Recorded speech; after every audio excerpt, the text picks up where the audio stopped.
Kumusta mga kasaliksik? Napakadaming mga modelo ng sasakyan ang ginawa at inilabas na sa merkado. Ngunit sadyang meron talaga sa mga ito na sobrang bihira lamang makikita ng kahit na sino, dulot ng kanilang mataas na presyo at kauntian. Kaya mula sa isa sa pinakakakaibang sasakyan sa mundo hanggang sa sasakyan na ginagamitan ng diamante sa pagkakagawa, ay pag-isapan natin ang 10 pinakamahal at pambihirang sasakyan sa kasaysayan. Kaya kung handa ka ng malaman ng mga ito ay simulan na natin. Number 10 is Spirit of Nemo. Ang mga mamahaling sasakyan ay nagkakaroon ng mas mataas na halaga kung ipapalabas sila sa mga pelikula. Kagaya na lamang ng kakaibang sasakyan na ito na dinisenyo para maging katulad ng sasakyan na ginamit ni Kapitan Nemo sa pelikulang pinamagatang The League of Extraordinary Gentlemen na isinakatotoo ni Ken Freeman na isa pang sikat na taga-disenyo at tagagawa ng sasakyan sa North Carolina. Ang sasakyan ay tinawag niyang Spirit of Nemo, kung saan kapareho ng sasakyan ng itsura ng ginamit sa pelikula. At hindi lamang itsura ang nakamamangha sa sasakyan, kundi pati na din ang makina nito na talagang nakatutulong para umandar ng napakaganda sa kalsada ng Spirit of Nemo. Ngunit dahil sa haba ng sasakyan ay ang paproblemahin mo na nga lang dito ay kung paano ka liliko at magpa-parking.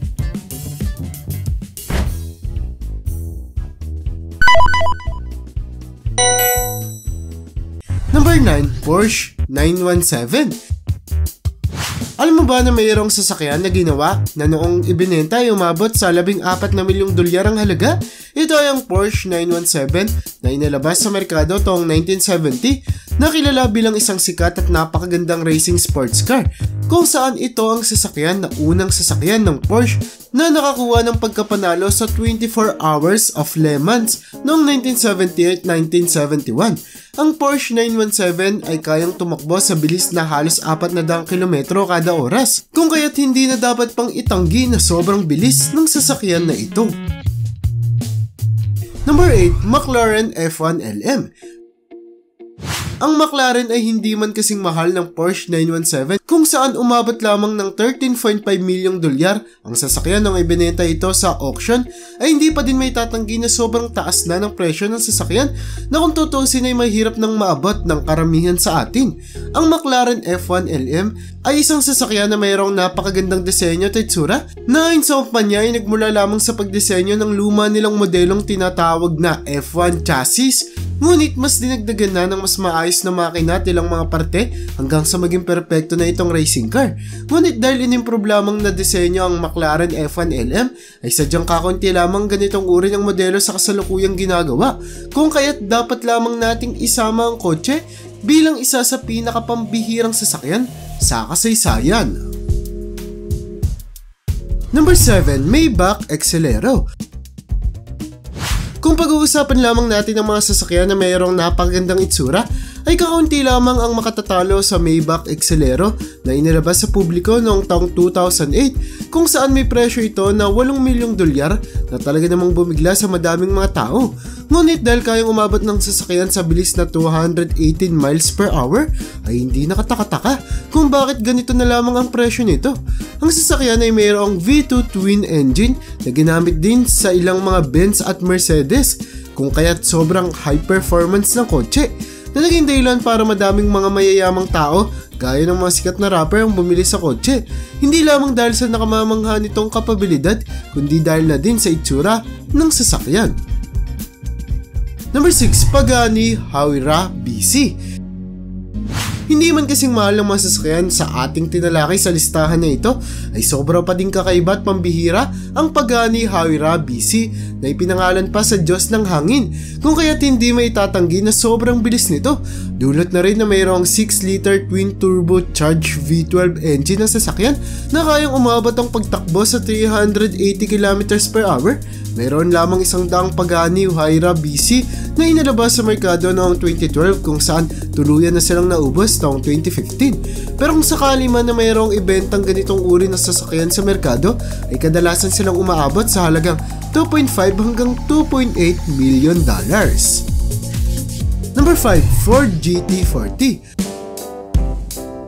Alam mo ba na noong 1960s ay ang Ferrari ang bukod tanging nananalo sa 24 Hours Le Mans Dulot na ang sasakyan ng kumpanyang ito ay talagang ginawa sa pangmamatagalang pagkarera. Ngunit nang ilabas ng Ford ang kanilang sasakyan taong 1964 na Ford GT40 ay agad nilang nakuha ang pagkapanalo mula 1966 hanggang 1969 na talagang nagpapakita na sobrang makasaysayan ng sasakyan na ito. Ang Ford GT40 din ang natatanging sasakyan na dinisenyo sa bansang Amerika na nanalo sa overall rankings ng 24 Hours Le Mans na mas nagpataas pa sa popularidad ng sasakyan sa mga tao. Number 4, Porsche 550 Spider. Sa unang tingin ay hindi mo aakalaing magagandang racing car ang Porsche 550 Spider dahil sa maliit nitong sukat.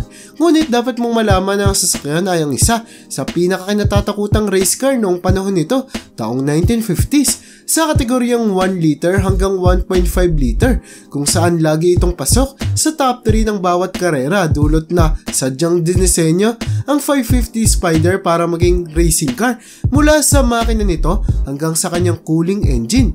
Sa kasamang palad ay 90 lamang na 550 Spider ang ginawa, kung kaya't bihira mo na lang talagang makikita ang nakamamanghang sasakyan na ito. Number 3, Alfa Romeo 33 Stradale. Kung sakali na makakita ka ng ganitong uri ng sasakyan, ay talaga namang sinuswerte ka. Dulot ng Alfa Romeo 33 Stradale ay ang isa sa pinakabibihira lamang makitang sasakyan sa lahat. Dulot na tanging 18 lamang ng ganitong kotse ang ginawa sa mundo, kung kaya't hindi nakatakataka kung talagang rare silang makita. Mangkalsadang sasakyan ng Romeo 33 kung saan kaya na lang umabot sa bilis na 160 miles per hour na talagang perpekto para sa ating mga kalsada, habang ang 2-liter V2 engine naman ng kotse ay sadyang nakatutulong para mas matagal na magamit ang sasakyan. Number 2, Mansory Bugatti Veyron Ligne Viveri. Ang label na nagsasabing strictly limited edition ay nakalagay sa sasakyan na ito na nakakasigurado kung mataas ang posibilidad na hindi mo pa nakikita o kaya naririnig ang modelong ito, dulot na tanging 2 lamang na Mansory Bugatti Veyron Ligne Viveri ang ginawa sa mundo. Naging dahilan para madaming mga tao ang naghihintay na ilabas ang sasakyan sa merkado para mabili nila ang bibihira lamang makitang sasakyan na ito, at sila ay maging isa sa may hawak ng isa sa pinakamahal at pambihirang sasakyan sa kasaysayan ng mundo.